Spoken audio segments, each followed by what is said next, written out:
વરસાદ ખેંચાઈ રહ્યો છે હકીકત છે, અને ગુજરાત સરકારનો ખૂબ ખૂબ આભાર માનવો પડે કે હજી 4 દિવસ પહેલા જેમણે સૌની યોજનામાંથી નર્મદાનું પાણી રાજકોટ માટે રવાના કરી દીધું છે અને આપણા ડેમોમાં ઠલવાઈને સ્ટોરેજ થવાની એની શરૂઆત પણ થઈ જશે. એટલે પાણીની સમસ્યા જ્યાં સુધી નર્મદા ડેમમાં પાણી છે અને ગુજરાત સરકાર જ્યાં સુધી વિશેષ કેર રાજકોટની અને સમગ્ર ગુજરાતની લઈ રહી છે ત્યાં સુધી બીજી કોઈ ચિંતા નથી.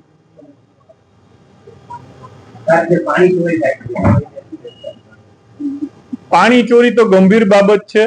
અને એના ઉપર આપ સૌના પણ ધ્યાનમાં આવે કોઈ વસ્તુ, કારણ કે ઘણી વખત વાત થતી હોય છે પરંતુ ક્યાંય એનું આધારભૂત માહિતી નથી મળતી હોતી. આપ સૌના માધ્યમથી હું કહું જ છું,